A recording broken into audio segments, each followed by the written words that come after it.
Did the Queen of Sheba and King Solomon of Israel really meet? What kind of relationship did they have? Welcome to the Sankofa Pan African series. Please, if you've not already done so, take a few seconds to click on the subscribe button. Thank you. Now, the Ethiopian Empire, also known as Abyssinia, covered the area of present day Ethiopia and Eritrea. It came into some kind of formal existence around 1270 AD. The Solomonic dynasty ruled the empire until 1974, when the monarchy under Emperor Haile Selassie was overthrown in a Marxist coup d'etat. The country of Ethiopia, as we know it today, is therefore one of the oldest nation states in the world. It is the only black African nation to successfully resist the scramble for Africa by colonial powers during the 19th century. Ethiopia only succumbed very briefly to Italian occupation in 1935, but was liberated during World War II. Before then, Italy had tried to invade Ethiopia unsuccessfully. In 1896, Ethiopia defeated the invading Italian army, which only succeeded at that time in capturing Eritrea. Ethiopia has served as a source of pride and inspiration for Africans and Africans in the diaspora. This is illustrated by the works of creative writers as far back as Phyllis Whitley. I've already done an episode about the life of this remarkable woman. So if you've not yet watched it, make time to do so, and please help share word about her video and others in this series with your friends and contacts.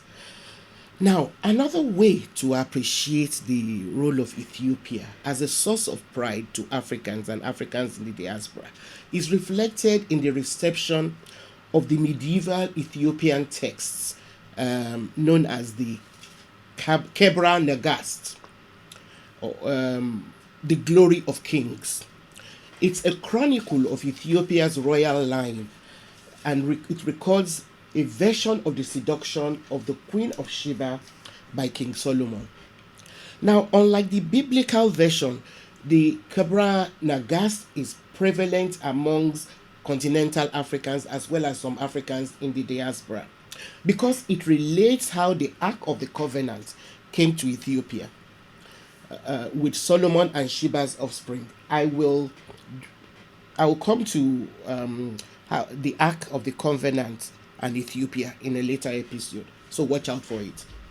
Anyway, so the Kebra Nagast records how the Ark of the Covenant came to be in Ethiopia with the son of the Queen of Sheba and King Solomon. His name was Menelik I. Now, while the story of the Queen of Sheba and Solomon in the Bible does not admit to any amorous relationship between the two of them, the Kebra Nagast does so. As a matter of fact, even some biblical scholars do not acknowledge the fact that Sheba is actually part of Ethiopia. Rather, some biblical scholars try to situate the Queen of Sheba's country somewhere in the southern part of Arabia.